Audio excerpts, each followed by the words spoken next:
Assalamualaikum warahmatullahi wabarakatuh. Berjumpa kembali dengan catatan Syafiq Hasim. Sebuah kapel di Depok didatangi oleh sejumlah orang yang memprotes adanya bangunan ini yang digunakan untuk beribadah. Kapel ini konon memiliki persoalan perizinan. Kapel yang digeruduk massa sekitar 50-60 orang ini bernama Kapel GBI. Lokasinya di daerah Cinere yang secara administratif menjadi wilayah Depok. Warga setempat diberitakan menolak mentah-mentah keberadaan kapel ini. Warga menggeruduk dan mendorong pagar kapel yang berupa bangunan ruko ini. Persyaratan administrasi yang dipahami oleh masyarakat yang menggeruduk adalah soal izin. Kapel ini mereka anggap gereja dan karenanya izin sesuai dengan SKB 2006 harus menempuh izin dengan prosedur tertentu. Pihak kapel konon sudah meminta izin, namun izin yang diurus mungkin bukan izin mendirikan gereja, karena kapel bukanlah gereja dalam perspektif Kristiani. Peristiwa ini menyebabkan reaksi dari berbagai kalangan, tidak hanya dari pemerintah daerah Depok, namun juga pemerintah pusat. Tanggapan Kemenak Yakut Khalil Kaumas cukup simpatik. Dia mempersilahkan kantor Kemenak setempat untuk dijadikan tempat beribadah. Pada satu sisi Kemenak meminjamkan, namun pada sisi lain Menteri Agama ini mengatakan jika soal pemindahan kapel masih menjadi pembicaraan. Dia merasa optimis ada jalan keluar. Apa yang ingin saya sampaikan di sini sebenarnya ada dua. Pertama, Depok sebagai wilayah yang sering terjadi problem relasi antar agama, dan kedua, mengapa jawaban pemerintah baik pusat maupun daerah selalu sama dalam masalah rumah ibadah kelompok minoritas.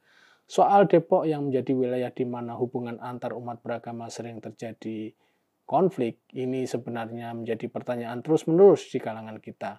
Sejak kapan sebenarnya Depok menjadi wilayah yang masyarakat mayoritas melakukan protes atas rumah ibadah kelompok minoritas? Hal ini sebenarnya bukan dugaan, namun lebih dibuktikan secara riset.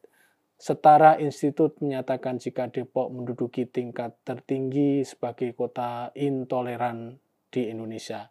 Urutan kedua Banda Aceh, lalu ketiga Cilegon, berikutnya berturut-turut Pariaman, Langsa, Sabang, Padang, Panjang, Padang Pekanbaru, dan lalu Makassar.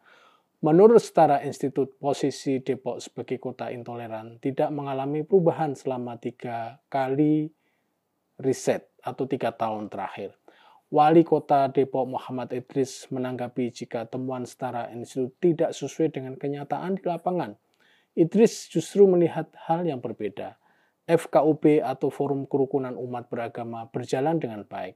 Hal yang menarik bagi Wali Kota Idris, jika ukuran yang digunakan oleh Setara Institut ini adalah penyegelan Masjid Ahmadiyah, maka menurutnya itu tidak tepat.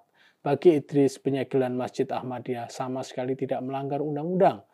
Bahkan menurut Wali Kota Idris ini, MUI memang memiliki fatwa pelarangan Ahmadiyah. Namun pernyataan Muhammad Idris bahwa intoleransi Depok ini yang tidak sesuai kenyataan justru dalam konteks kasus Kapel GBI yang mengujinya. Apakah memang benar jika kota Depok ini toleran? Muhammad Idris dalam pernyataannya mengatakan, janganlah kasus Kapel GBI ini dikait-kaitkan dengan status Depok sebagai kota paling tidak toleran, sebagaimana dinyatakan oleh Setara Institut.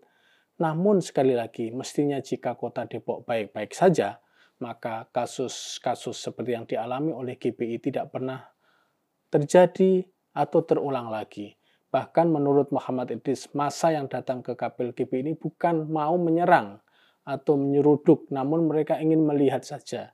Dari pernyataan ini terlihat bahwa Pak Wali Kota ingin membela warganya yang diberitakan menggeruduk kapel tersebut, namun dia tidak membela warga yang terancam hak ibadahnya. Peristiwa Kapel GBI ini sebenarnya bukan hal pertama kali terjadi di wilayah Depok. Ada peristiwa serupa tahun 2022 di mana dugaan tindakan diskriminatif pada siswa SMA N2 Depok terjadi dalam hal kegiatan rohani Kristen mereka. Peristiwa ini kemudian diakhiri dengan surat pernyataan pembina rohani Kristen yang menyatakan jika tidak ada diskriminasi di SMA N2 Depok. Jadi jika Setara Institut menobatkan Depok 3 kali berturut-turut sebagai kota intoleran, itu menjadi terasa masuk akal. Mestinya peristiwa-peristiwa intoleran yang sering terjadi di Depok dan ditambahkan dengan penyematan Setara Institut bahwa Depok sebagai kota paling intoleran menjadi hal yang perlu ditanggapi oleh pemerintah kota. Meskipun demikian, saya melihat bahwa wali kota Depok nampaknya tetap beranggapan bahwa kotanya tidak seperti yang digambarkan oleh Setara Institut. Sudah barang tentu yang digunakan oleh wali kota Depok adalah perspektif pemerintah atau penguasa setempat. Sudah barang tentu itu hak pemimpin pemerintahan daerah Depok untuk menjawab ke publik soal anggapan Depok sebagai kota paling intoleran. Namun pada sisi lain, penilaian soal tingkat intoleransi dari lembaga-lembaga non-pemerintah juga bebas dilakukan. Sekuat apapun yang dinyatakan oleh wali kota Depok untuk menolak kondisi toleransi di kotanya akan tidak efektif apabila lembaga-lembaga tersebut tidak memberikan nilai dan predikat yang berbeda, apalagi setelah 3 tahun berturut-turut. Ini artinya kota Depok dilihat tidak mengalami perubahan dalam hal tingkat toleransinya. Paling tidak ini menurut data Setara Institut. Mengapa di daerah-daerah selain Depok juga sering terjadi permasalahan serupa? Saya berpandangan jika peran pemerintah memang kurang clear soal rumah ibadah. Kementerian Agama, terutama kantor-kantor wilayahnya, nampaknya tidak mampu menjelaskan kepada masyarakat umum soal aturan dan kesepakatan tentang pembangunan rumah ibadah. Apa kategori rumah ibadah itu sendiri harus benar-benar dijelaskan oleh kantor-kantor wilayah Kementerian Agama, sehingga di kalangan masyarakat tidak timbul persepsi yang salah soal rumah ibadah.